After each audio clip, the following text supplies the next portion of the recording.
Yes. Welcome welcome welcome. आप सभी का फिर से एक बार स्वागत है हमारी नवरात्रि स्पेशल लेक्चर सीरीज की डे 4 में, है ना। आज डे 4 है। माता कुष्मांडा माता की हम लोग आज पूजा करते हैं। तो आज के सेशन का जो विषय है वह है मोटापा, जो ज्यादातर बहुत सारी महिलाओं को भी तकलीफ देता है, या उनका एक इम्पोर्टेंट एक पार्ट होता है कि सबको लगता है कि मुझे मोटा नहीं कहना है ना। सबको लगता है कि मैं पतली रहूं, दिखने में अच्छा रहे, फिगर मेरा अच्छा रहे। तो उसके लिए किस तरीके से हम अपने आप को मेंटेन कर सकते हैं विदाउट मेडिकेशन। आज हम लोग मेडिसिन के बारे में नहीं, परंतु एक्सरसाइज, योगा, डाइट, उसके बारे में थोड़ा सा। और पहले तो ये कंसेप्ट को समझ के लेंगे कि मोटापा होता क्यों है, what are the reasons behind it. अगर वो रीजंस को हम लोग समझ के लेते हैं तो आयुर्वेद की जो चिकित्सा प्रणाली है उसका हेतु ही है कि जो चिकित्सा हम लोग करते हैं या ट्रीटमेंट हम लोग करते हैं, तो उसमें जो हेतु से, जो कारण से वो बीमारी आई है, उसको हटाना इज द मेन ट्रीटमेंट। अगर हमने वो कारण कोई हटाया नहीं और सिर्फ ट्रीटमेंट करते रहे, दवाइयाँ लेते रहे, तो कभी भी आपको फायदा नहीं होता है। और इसीलिए जो भी बीमारी या जो भी तकलीफ आपको कभी भी होती है, तो उसका जो रीजन है, उसका जो हेतु है, जो कारण है, उसको ठीक करना, उसको करेक्ट करना, that is the most important treatment. तो वही आज के सेशन में हम लोग समझने वाले हैं। यस। तो चलिए मैं मेरी स्लाइड्स कुछ शेयर करती हूँ आपके साथ, और फिर हम हमारे सेशन को शुरू करते हैं।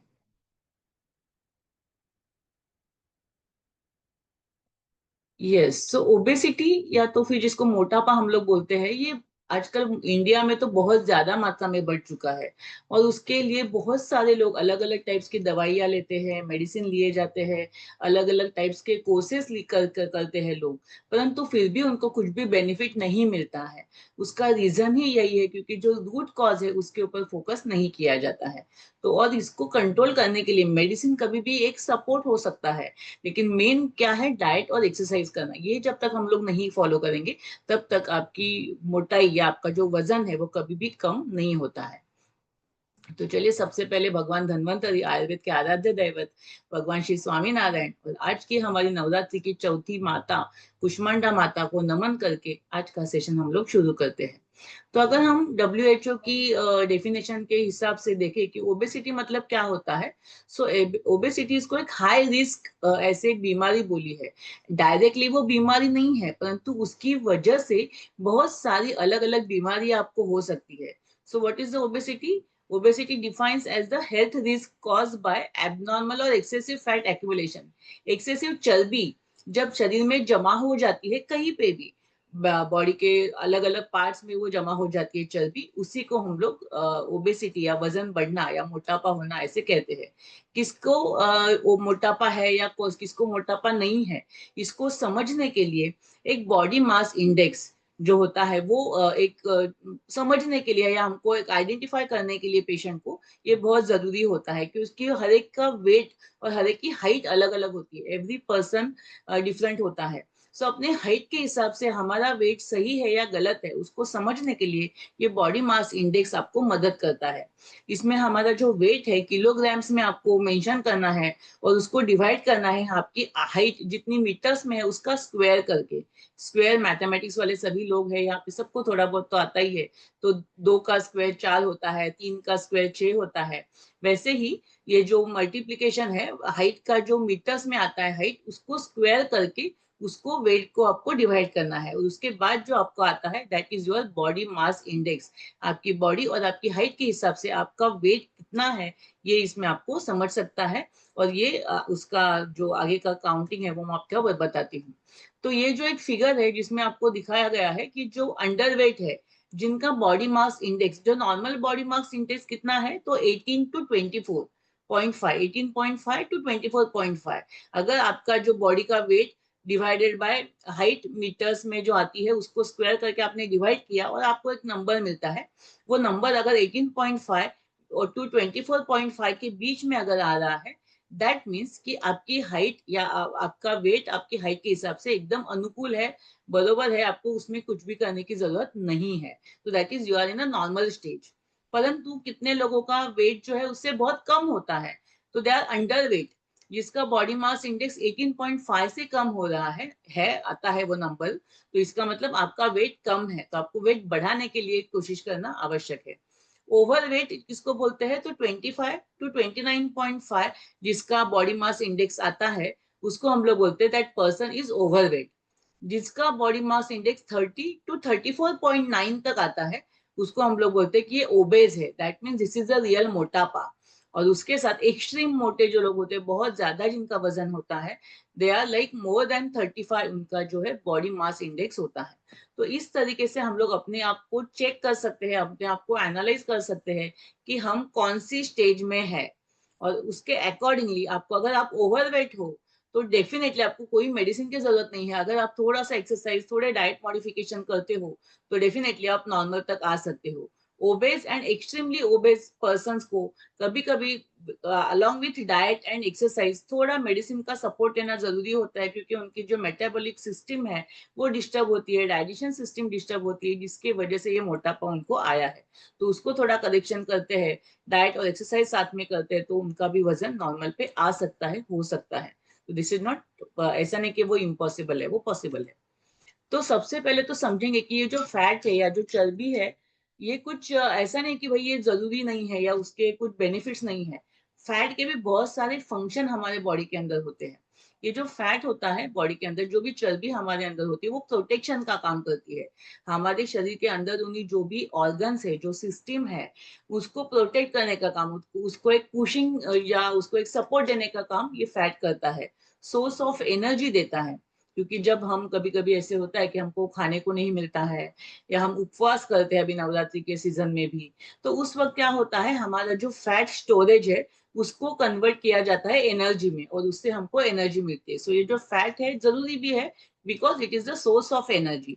एनर्जी रिजर्व है, एक स्टोरेज है, एक बैकअप है हमारे लिए इसेंशियल। उसके अंदर जो कंस्टिट्यूएंट्स होते हैं, जो सेल मेम्ब्रेन के लिए और एवरी सेल के फंक्शनिंग के लिए बहुत ही मदद करने वाले होते हैं। So fat is not only the bad thing, it's sometimes it's a good thing also.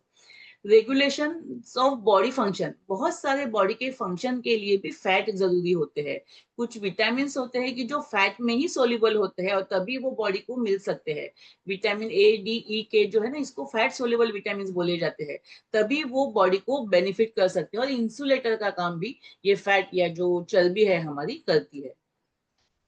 अगर हम लोग देखें नॉर्मली, अगर आजू बाजू में आप देखो, तो आपको जो फीमेल ओबेसिटी, या खासकर आज हम लोग फीमेल के बारे में बात करने वाले हैं, तो हमारी फीमेल की बॉडी ये 5 तरीके से ओबेसिटी के इसमें हमको दिखाई देती है।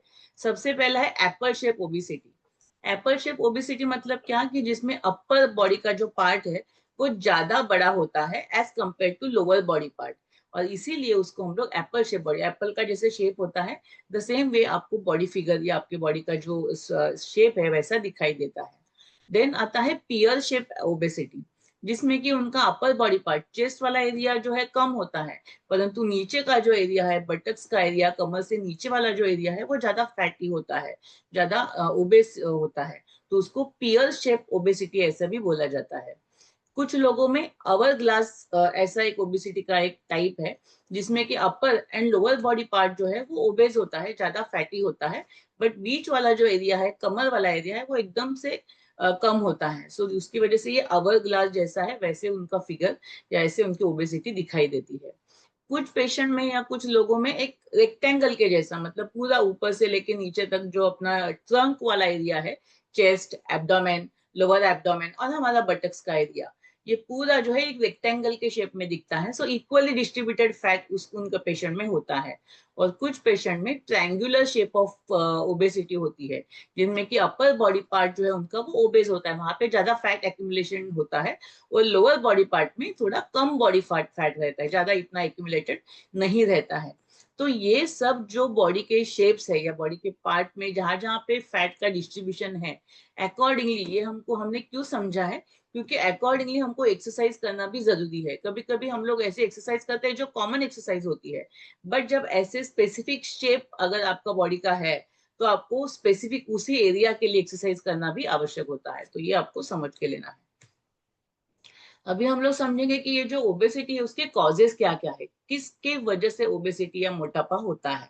हाई कैलोरी फूड, हम सबको पता है कि जो भी खाना हम लोग खाते हैं जो बहुत ज्यादा हाई कैलोरी का होता है, बहुत ज्यादा कार्बोहाइड्रेट उसमें होते हैं, बहुत ज्यादा जंक फूड आजकल जो लोग खा रहे हैं, पिज्जा बर्गर या ब्रेड का ज्यादा अति मात्रा में सेवन करना, बहुत जो भी खा रहे हो उसको अति मात्रा में खाना। प्रॉपर क्वांटिटी में खाओ तो अच्छा है, लेकिन अच्छा खाना भी अगर अति क्वांटिटी में खाते हैं, जिसको आयुर्वेद में हम लोग अध्यशन बोलते हैं, फूड की अपने स्टमक की कैपेसिटी को ध्यान में नहीं रख के सिर्फ खाते जाना है बार बार कंटिन्यूस, दिन भर में कम से कम, मेरे पास ऐसे भी पेशेंट है कि दिन में 10-10 बार उनका खाना चालू ही रहता है। सुबह कुछ खाएंगे, फिर थोड़ी देर में कुछ खाएंगे, फिर सुबह का नाश्ता करेंगे, फिर 11 बजे कुछ खाएंगे, फिर दोपहर को, मतलब सुबह के 1 बजे तक तो वो 5-6 बार कुछ ना कुछ खाते रहते हैं, और बाकी का दिन भर में और 5-6 बार।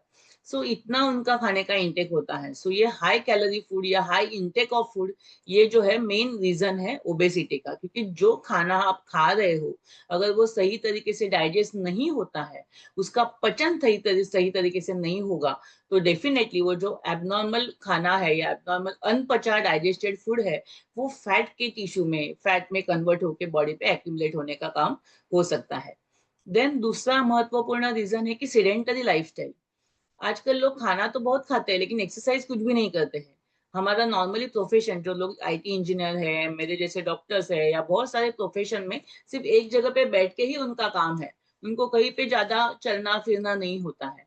तो ये सिडेंटरी लाइफस्टाइल अगर आपकी है, एक जगह पे बैठ के ही आपको काम करना है, दैट मीन्स आपकी बॉडी का कुछ मूवमेंट नहीं हो रहा है, तो डेफिनेटली आपके शरीर में फैट या चर्बी बढ़ने की संभावना हो सकती है।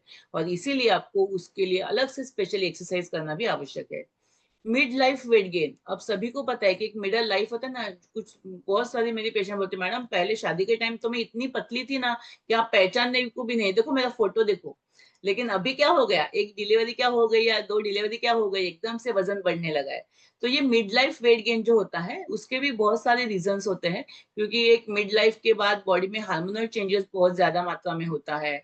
उसके बाद खाने पीने की एक मेंटली वो एक रिलैक्स हो जाते हैं कि चलो अभी मुझे कुछ टेंशन नहीं है, शादी हो गई, बच्चे हो गए, बच्चे भी ठीक से है। सो दे आर लाइक, थोड़ी रिलैक्सेशन बॉडी के अंदर आ जाता है, और उसकी वजह से फिजिकल एक्टिविटी भी कम हो जाती है। और that may be the reason कि जिसकी वजह से एक 35-40 के एज में वुमेन्स का या लेडीज का वजन ज्यादा मात्रा में बढ़ा हुआ दिखाई देता है। मेन इंपॉर्टेंट हार्मोनल चेंजेस में हाइपोथायरॉइड एक इंपॉर्टेंट ऐसा एक कॉज है कि जो वजन बढ़ने का एक महत्वपूर्ण कॉज हो सकता है। तो हाइपोथायरॉइडिज्म अगर है तो उसमें क्या होता है कि हमारा जो बॉडी है उसका मेटाबॉलिज्म स्लो हो जाता है, स्लगिश हो जाता है। और मेटाबॉलिज्म मेटाबॉलिज्म मतलब क्या, कि बॉडी के, जैसे हमने बचपन में सुना होगा, चयापचय क्रिया, जो भी हमने खाया उसको सही तरीके से डाइजेस्ट करने की जो क्षमता होती है उसको मेटाबॉलिज्म बोला जाता है। तो वो मेटाबॉलिज्म अगर कम हो जाता है, डाइजेशन सही तरीके से नहीं होता है, तो डेफिनेटली वजन बढ़ता है। और हाइपोथायरॉइडिज्म में ये जब बहुत भूख कॉमन रहता है। अनम्यूट कीजिए अपने आप को, किसी का माइक चालू है तो। यस। देन हेरिडेटरी, कुछ लोगों में अनुवंशिकता या हेरिडेटरी फैमिली बैकग्राउंड ही ऐसा होता है कि उनके मदर फादर, उनके फैमिली के सभी लोग ऐसे ही उनका वजन ज्यादा होता है। तो ऐसे अगर हेरिडेटरी आपके साथ में है तो आपको और ज्यादा ध्यान देना, या और ज्यादा अपने बॉडी के ऊपर या हमारे कंडीशन को अच्छी तरीके से किस तरीके से हम लोग मेंटेन करें, उसके लिए कोशिश करना आवश्यक है। क्योंकि हेरिडेटरी जो ओबेसिटी होती है उसको ठीक करने के लिए आपको थोड़ा ज्यादा मेहनत करनी पड़ती है, क्योंकि आपके बॉडी के जो जीन्स है उसी में ये ओबेसिटी का एक रूट आया है। और उसको आपको अगर कंट्रोल में रखना है, उसको आपको मेंटेन रखना है, तो और आपको डेडिकेटेडली कुछ ना कुछ करना, स्पेसिफिकली करना आवश्यक है। और सम ड्रग्स, पीसीओडी के लिए जो हार्मोनल पिल्स लिए जाते हैं, या कभी कभी लोग इनफर्टिलिटी के लिए जो ट्रीटमेंट लेते हैं, या बालों के लिए, स्किन के लिए कुछ कॉस्मेटिक्स का यूज होता है, कुछ केमिकल्स का यूज होता है। ऐसे बहुत ज्यादा जो मेडिसिन लिए जाते हैं, बहुत सारे लोग कुछ भी छोटी मोटी बीमारी होने की वजह से जो दर्द लेते हैं, मेडिसिन लेते हैं, उसकी वजह से भी ये मेडिसिन का side effect, anti depressant medicine या साइकेट्रिक के जो मेडिसिन होते हैं उनका भी साइड इफेक्ट होता है कि जिससे वजन बढ़ता है। सो देर आर मल्टीपल मेडिसिन की जिसके साइड इफेक्ट के रूप में भी ओबेसिटी या वजन बढ़ना ऐसे सिम्टम हो सकता है। एक कॉज उसका एक ये भी है। अभी ओबेसिटी अगर होती है जिसका वजन बढ़ता है तो उसको क्या क्या प्रॉब्लम्स हो सकती है। सबसे पहला प्रॉब्लम है ब्रेथलेसनेस। बहुत ज्यादा जो ओबेस लोग होते हैं उनको ना काम करने में बहुत दिक्कत आती है, थोड़ा सा भी काम करते तो थक जाते हैं, थोड़ा चलेंगे तो थक जाएंगे, सांस फूल जाती है, उनको सांस लेने में दिक्कत आ जाती है। ऐसे सब डिफिकल्टी इन ब्रीदिंग वाला कंडीशन उनमें होता है। बाकी लोगों को लगता है यार इनका वजन तो इतना अच्छा है, मस्त दिख रही है और काम नहीं कर पा रही है, बट उसमें एनर्जी उनको नहीं मिल पाती है, जिसकी वजह से वो ब्रेथलेस हो जाती है थोड़ी टाइम, थोड़ा काम करने की वजह से, और जिसकी वजह से ये सिम्टम उनको दिखाई देता है। स्वेटिंग बहुत ज्यादा मात्रा में आता है, क्योंकि आयुर्वेद के हिसाब से भी अगर देखें तो ओबेसिटी या जो मेद है या मोटापा है, ये मेद धातु का एक बीमारी है, और मेद धातु का उपधातु है स्वेद, मतलब कि पसीना आना। तो ऐसे लोगों को पसीना भी बहुत ज्यादा मात्रा में आता है, पसीने को दुर्गंध अति मात्रा में होता है। जब ओबेसिटी बढ़ती है, नेक्स्ट उसका जो सिम्टम आता है वो बैक पेन या जॉइंट पेन, क्योंकि जब ज्यादा वजन आपके बॉडी का होगा तो आपके जॉइंट के ऊपर उसका प्रेशर आएगा, डेफिनेट है। उसको बॉडी आपकी सहन नहीं कर पाएगी उतना वजन, थोड़े टाइम तक सहन कर पाएगी, लेकिन जब ज्यादा टाइम तक ऐसा रहेगा तो डेफिनेटली वहां पे कुछ ना कुछ डिफॉर्मिटी या कुछ ना कुछ प्रॉब्लम होता है, जिसकी वजह से बैक में पेन होना, जॉइंट में पेन होना, चलने में प्रॉब्लम होना, ये सब चीजें होती है। स्लीपिंग डिस्टर्बेंसेस भी दिखाई देते हैं जब जिनको ओबेसिटी ज्यादा होती है। दे आर उनको नींद अच्छी तरीके से नहीं आती है, इंसोम्निया या एपनिया ऐसी तकलीफें उनको दिखाई देती है। स्किन प्रॉब्लम्स भी उनको होती है, जैसे कल हमने ब्रेस्ट का लेक्चर देखा था, उसमें ब्रेस्ट के नीचे के साइड में अंडर अंडर ब्रेस्ट एरिया पे इंफेक्शन होना, एक्जिमा होना, स्किन रैशेस होना, ये सब प्रॉब्लम्स कॉमनली जो ओबेस फीमेल्स होती है उनमें ज्यादातर दिखाई देती है। या अंडर जो नीचे वाला अपना एरिया है, इन्वाइनल रीजन है, पैंटी का जहाँ पे लाइनिंग आता है, वहां पे भी कितने लोगों को, क्योंकि फैट का एक्यूमुलेशन वहां पे ज्यादा होता है थाइस के यहाँ पे, तो थाइस और जो बटर जो एरिया है वहां पे एक दूसरे के साथ घिसने की वजह से वहां पे भी स्किन इन्फेक्शन, स्किन रैशेस या फिर एक्जिमा जैसे तकलीफ बहुत महिलाओं को दिखाई देती है। तो ये स्किन प्रॉब्लम्स भी ओबेसिटी का एक महत्वपूर्ण लक्षण है। फटीग होना, जैसे मैंने बोला कि कुछ काम करने की इच्छा नहीं होती है, हमेशा थके हुए रहते हैं, उनको लगता है कुछ करूँ ही ना, और ये नहीं करने की वजह से और ज्यादा मोटापा बढ़ता है, मोटापे की वजह से ये फटीक वाला सिम्टम आता है। वेट गेन ये तो कॉमनली है। और नेक्स्ट जो एक बीमारी आती है या कॉमनली दिखाई देता है वो है वेरिकोज वेन्स। वेरिकोज वेन्स मतलब पैरों में एक ब्लू कलर का जो वेन्स है हमारी, जो दिखाई देती है, नॉर्मली हमारे सबकी बॉडी पे वो रहते हैं वैसे वेन्स, लेकिन जब वो प्रोमिनेंटली दिखाई देती है, उनका जो इलास्टिसिटी है वो कम हो जाता है, तो खून की गांठें वहां पे बन जाती है। और ये वेरिकोज वेन्स का प्रॉब्लम जो ओबेसिटी वाली महिलाएं हैं उनमें ज्यादातर दिखाई देता है, क्योंकि बहुत ज्यादा वो खड़े भी रहते हैं, और वो खड़े रहने की वजह से वहां का जो प्रेशर है, इतने सारे वजन का प्रेशर पैरों पे आता है, और जिसकी वजह से ये प्रॉब्लम हो सकता है। और ऐसे ही बहुत सारे प्रॉब्लम्स ओबेसिटी की वजह से हो सकते हैं। अगर हमने देखा तो रिस्क फैक्टर क्या क्या है, ओबेसिटी की वजह से फर्टिलिटी में प्रॉब्लम आता है। बहुत सारी इनफर्टिलिटी के जो पेशेंट है उनका रीजन ही होता है ओबेसिटी, क्योंकि ओबेसिटी के वजह से हार्मोनल चेंजेस होते हैं और हम उनकी बॉडी में फर्टिलिटी में या बेबी कंसीव करने में भी प्रॉब्लम आता है। चलो मेडिसिन लेके या डॉक्टर की सलाह से उनको कंसीव भी हो गया, तो कंसीव होने के बाद ड्यूरिंग प्रेगनेंसी उनको बहुत सारे प्रॉब्लम्स या कॉम्प्लिकेशन होने की संभावना होती है। जिनका वजन ज्यादा है प्रेगनेंसी के दरमियान, उनका और ज्यादा वजन बढ़ता है ड्यूरिंग प्रेगनेंसी, जिसकी वजह से हाइपरटेंशन या डायबिटीज या फिर इक्लैम्शिया, पैरों पे सूजन आना, बॉडी को बहुत ज्यादा बोलते हैं ना फटीग वाला फीलिंग आता है, बॉडी अपने आप को मैनेज नहीं कर पाती है, और फिर इक्लैम्शिया या क्रैम्प्स आना, पैरों में क्रैम्प्स आना, ये सब तकलीफें होती हैं। टाइप 2 डायबिटीज या जेस्टेशनल डायबिटीज भी प्रेगनेंसी के दरमियान मदर्स को डेवलप होता है, या नॉर्मली भी महिलाओं में ये दिखाई देता है। हार्ट डिसीज की संभावना बढ़ती है, क्योंकि हार्ट के ऊपर भी प्रेशर आता है, इतना बॉडी का जो फैट है या इतनी बॉडी का जो सरफेस एरिया है उसको पोषण करने का काम हार्ट को करना पड़ता है, तो हार्ट के ऊपर भी प्रेशर डेफिनेटली आता है, जिसकी वजह से आगे जाकर ये ओबेसिटी की वजह से जो बॉडी में कोलेस्ट्रॉल बढ़ता है, फैट बढ़ता है, उसकी वजह से हार्ट में ब्लॉकेजेस होने की संभावना है, और हार्ट अटैक आने की भी चांसेस उसमें हो सकते हैं, स्ट्रोक आने के चांसेस हो सकते हैं, और कभी कभी न रेयर केस कैंसर का भी एक कारण या एक रिस्क फैक्टर एक ओबेसिटी हो सकता है। और अगर हम लोग देखें तो खास करके अगर महिला की रिप्रोडक्टिव सिस्टम या सिर्फ प्रेगनेंसी या प्रेगनेंसी रिलेटेड एरिया में अगर हम लोग देखें तो गर्भाशय के संबंध में एंडोमेट्रियोसिस होना, एंडोमेट्रियोसिस मतलब गर्भाशय के अंदर की जो लाइनिंग होती है वहां पे स्वेलिंग होना, वहां पे इन्फेक्शन होना, वहां का जो फंक्शनिंग है वो सही तरीके से नहीं होना, उसकी वजह से हेवी फ्लो होना या कम फ्लो होना, पेनफुल ब्लीडिंग होना, ये सब प्रॉब्लम्स महिलाओं को हो सकती है। जिनको ओबेसिटी है उनमें चांसेस है कि यूटेराइन फाइब्रॉइड भी ज्यादा मात्रा में दिखाई देते हैं, पीसीओएस हो सकता है, हेवी मेंस्ट्रुअल फ्लो हो सकता है, इनफर्टिलिटी हमने देखा, मिस कैरेज होने के चांसेस है, और प्री इक्लैम्सिया मतलब कि प्रेगनेंसी के दरमियान बीपी बढ़ना, कन्वर्जेंस आना और पैरों पे स्वेलिंग होना, ये तीनों सिम्टम्स को मिलकर प्री इक्लैम्सिया कहा जाता है। तो ऐसे भी रिस्क फैक्टर्स ओबेसिटी में, ओबेसिटी की वजह से आपकी रिप्रोडक्टिव जो एज है, जब आपको ये सब प्लानिंग करना है, बेबी प्लान करना है, या आपकी ऐसी वाली एज है, तब आपको ये सब प्रॉब्लम्स को फेस करना पड़ सकता है। और इसीलिए हमको पहले से ही ओबेसिटी को रोकना है, उसको अवॉइड करना है और उसको मैनेज करना है। तो किस तरीके से हमको पेशेंट को केयर करना है, क्या क्या करना जरूरी है? सबसे पहले तो हार्टफुल, हेल्थफुल न्यूट्रिशन सप्लाई। आपका जो न्यूट्रिशन है वो इतना अच्छा होना चाहिए कि जंक फूड आपको नहीं खाना है, जो हेल्दी चीजें हैं, जो आपके बॉडी को सही तरीके से पोषण देने वाली है। आपको पोषण भी मिलना चाहिए लेकिन आपका फैट नहीं बढ़ना चाहिए। ऐसा जो खान पान है उसी को आपको सेवन करना आवश्यक है।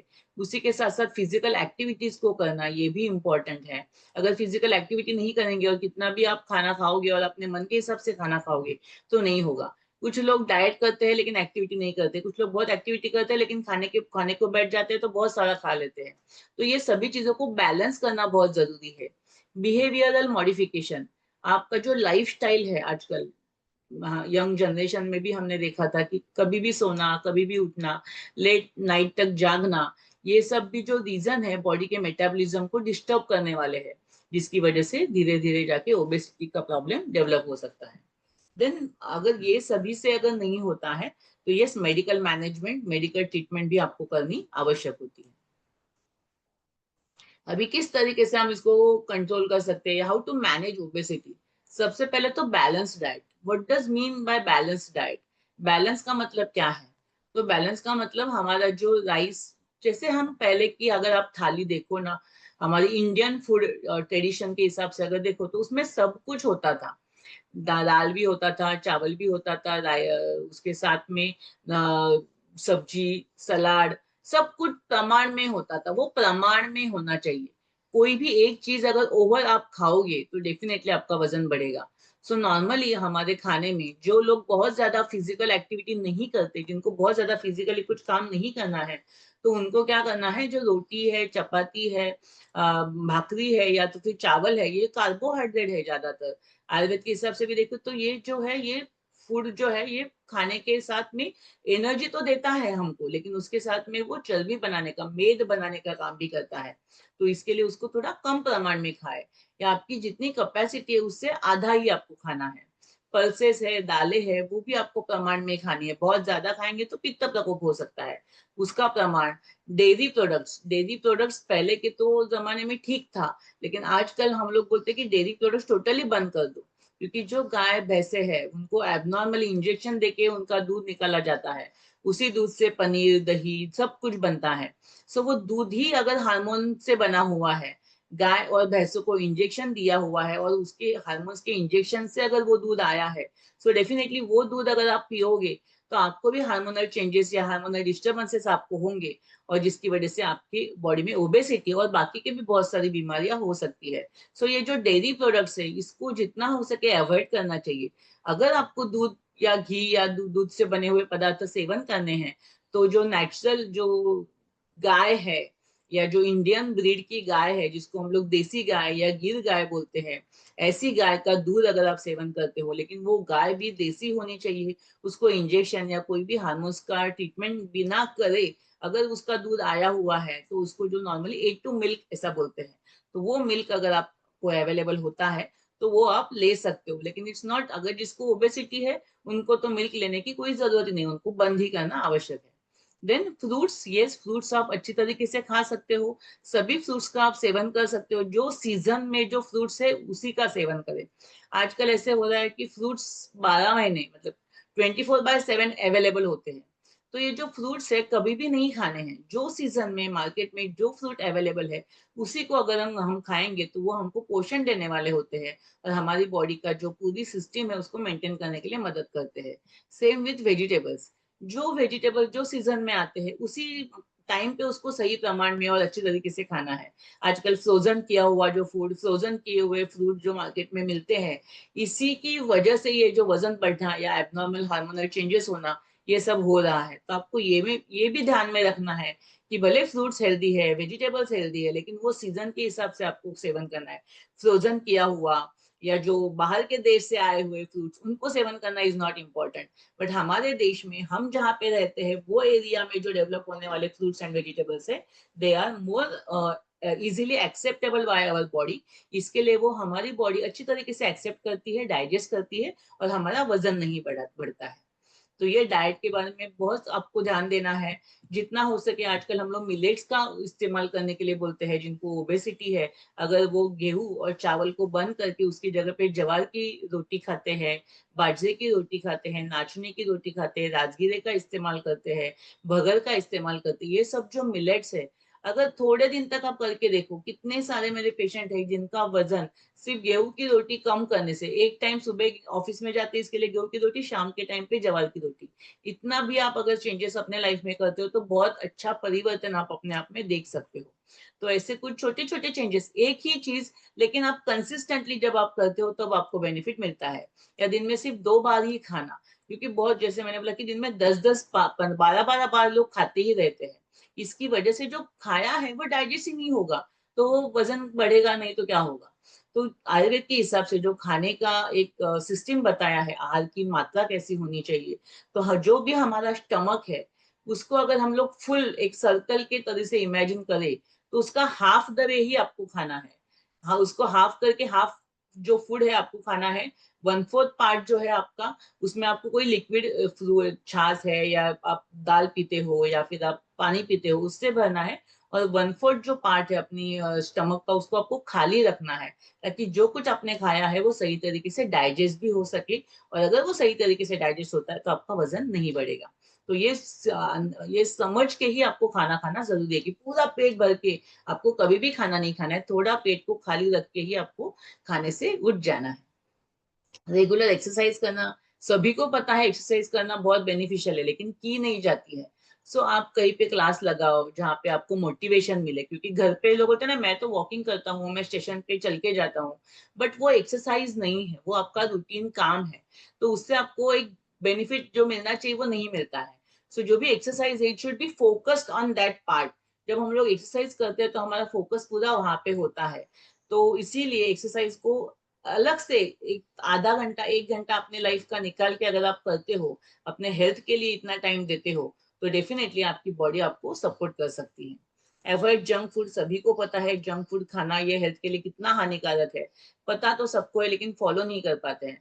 तो जितना हो सके आप ज्यादा से ज्यादा ये हेल्दी जंक फूड खाते हो और एक हेल्दी फूड खाते हो और एक आधा बार कभी जंक फूड खाओगे तो इतना प्रॉब्लम नहीं आएगा। लेकिन ज्यादा मात्रा में जंक फूड और कभी कभार हेल्दी खाना खाओगे तो डेफिनेटली प्रॉब्लम आपको होने वाला है। देन कैफीन का इंटेक, जो लोग चाय और कॉफी बहुत मात्रा में पीते हैं, 1 कप चाय इज इक्वल टू 2 रोटी। आप इमेजिन करो, अभी 2 गेहूं की रोटी जो बनती है उसमें जितने कैलोरीज होते हैं द सेम कैलोरीज चाय में होते हैं।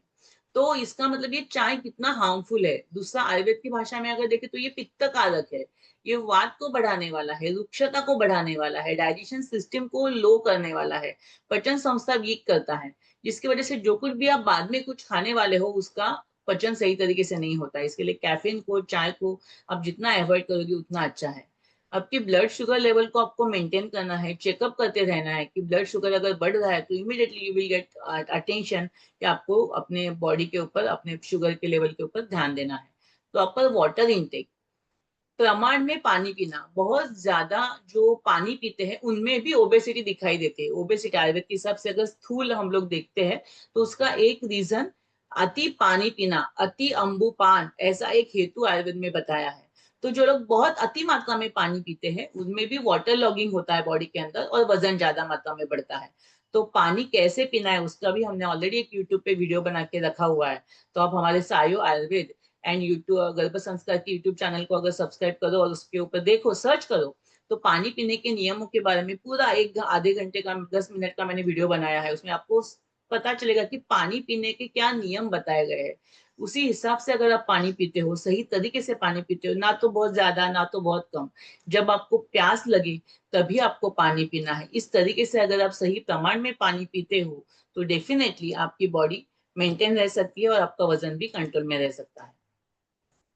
देन अगर आपका बहुत ज्यादा वजन बढ़ रहा है या कुछ भी तकलीफ हो रही है तो आप आपके डॉक्टर को मिल सकते हो। आपका जो स्ट्रेस है वो भी एक इम्पोर्टेंट रीजन होता है ओबेसिटी का।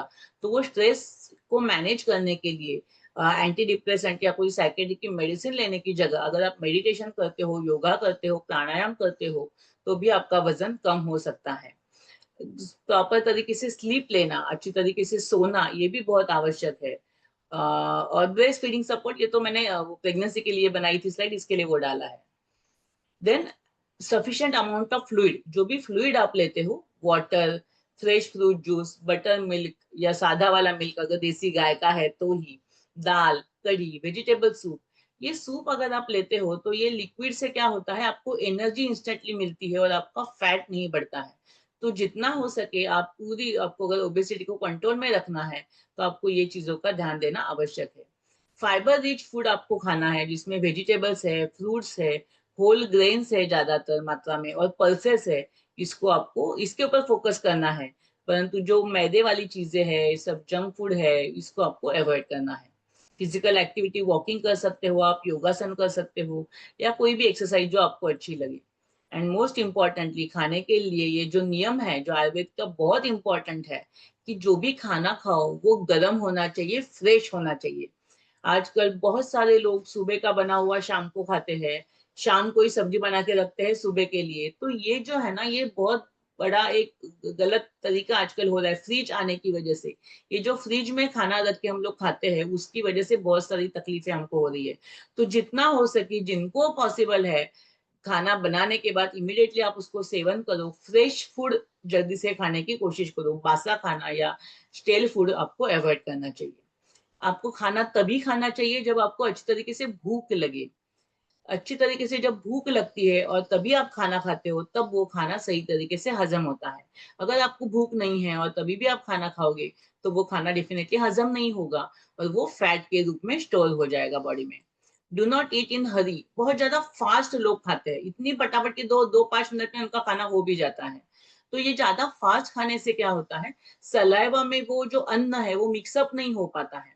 और हमारे सलाइवा में हमारी जो ये लाड़ है, इसमें इतने सारे डाइजेस्टिव एंजाइम्स होते हैं जो खाने को पचाने में मदद करते हैं, परंतु वो मिक्सअप ही नहीं होते और जल्दी से आप पेट के अंदर डाल देते हो, तो पेट को या हमारे स्टमक को ज्यादा कार्य करना पड़ता है उस खाने को पचाने के लिए, और डाइजेशन बिगड़ जाता है और वजन बढ़ता है। सो खाने के टाइम पे जैसे हम लोग बचपन में भी बच्चों को सिखाते हैं कि 32 बार चबा के खाओ, 32 बार दांतों के बीच में वो खाने को चबा चबा के आपको खाना है। आप खुद, आपको एक होमवर्क देती हूँ कि आप आज एक्सरसाइज करो, आप देखो जब आप अगर दोपहर का खाना आपका बाकी है तो जब भी आप खाना खाओगे अपने आप को ऑब्जर्व करो कि एक जो निवाला आपने मुंह में लिया है वो आप कितनी बार चबा रहे हो। Hardly, normally 7 to 8, max to max 7 to 8 हम लोग चबाते हैं, नहीं तो 4 से 5 बार चबा के हम लोग उसको निगल लेते हैं।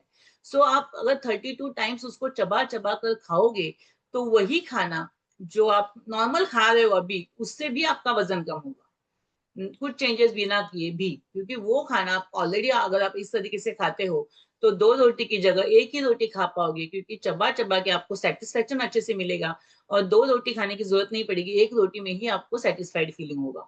सो बहुत ज्यादा स्लो खाना ये भी हार्मफुल है, बहुत ज्यादा फास्ट खाना ये भी हार्मफुल है, क्योंकि स्लो खाने से क्या होता है, इतना स्लोली वो लोग खाते हैं कि वो उनकी बॉडी में जो है ना लिक्विड या सलाइवा सिक्रीट नहीं हो पाता है। इसकी वजह से वो स्लोली खाते हैं, क्योंकि उनको वो जो वेटनेस है, ये स्निग्धता है, वो महसूस ही नहीं होती है और उनको वो खाना सही तरीके से नहीं खा पाते हैं।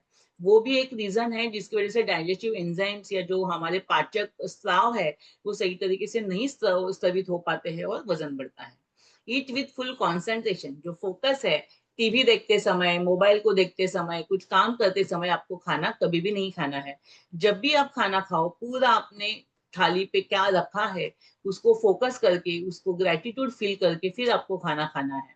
विदाउट टॉकिंग, खाने के टाइम पे मौन रखना ये भी बहुत आवश्यक है। जब हम लोग शांति से एक जगह पे बैठ के पूरा फोकस खाने के ऊपर डाल के खाना खाते हैं, तो यकीनन वो खाना अपनी बॉडी में अच्छी तरीके से डाइजेशन भी करता है, पोषण करता है और वजन को कंट्रोल में रखता है। It with desired place and article, अच्छी तरीके से, मतलब हम लोग बोलते हैं अच्छा माहौल होना चाहिए खाने पीने के टाइम पे। गुस्सा करना, चिड़चिड़ करना, ये जो गलत इमोशंस है उनका भी इम्पैक्ट होता है, वो अलग विषय है, परंतु एक आपको आइडिया देने के लिए। और आयुर्वेद में हम लोग बोलते हैं कि जब भी खाना खाओ तो ये 5 सेंसेस का इस्तेमाल करके खाओ। उस खाने को पहले देखो, उसको स्मेल करो, कितना बढ़िया खाना आपके सामने आया है, उसको सुनो, उसका जो आवाज आता है, जब आप उसको फील करोगे, आप उसको टच करोगे, तब आपको उसका फीलिंग भी पता चलेगा। और लास्ट में जब आप उसको मुंह में डालोगे तो आपको उसकी टेस्ट भी पता चलेगी।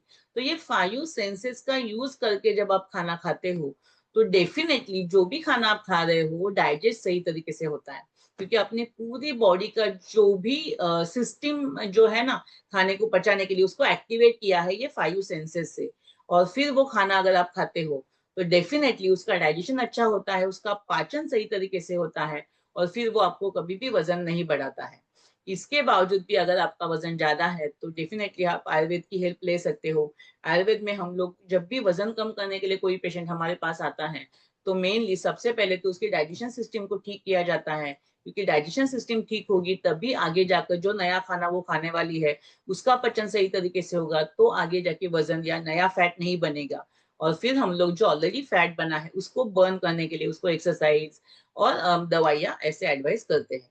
तो इस तरीके से, बट हमारा ये बोलते ना, कोशिश यही है कि विदाउट मेडिसिन अगर आप अपने डाइट को कंट्रोल करते हो, अपने ओबेसिटी को कंट्रोल करते हो, तो that is the best, because medicine are medicine. So medicine कोई भी ऐसे मेडिसिन नहीं है कि जो लाइफ टाइम आप ले लो। बहुत सारे लोग, अलग अलग कंपनियां मार्केट में है जो आपको बोलती है नहीं, ये आप लाइफ टाइम तक खाते रहो, इससे आपका वजन कंट्रोल में आएगा, लेकिन लाइफ टाइम तक खाते रहो ऐसा कोई भी मेडिसिन नहीं होता है। इसका मतलब वो कुछ ना कुछ गलत आपको खिला रहे हैं। तो इसके ऊपर आपको ध्यान देना है। So thank you so much, God bless you all with healthy and positive life. आपको कुछ भी अगर डाउट है, कुछ नहीं समझ में आया है, कुछ क्वेश्चंस है, तो आप पूछ सकते हो।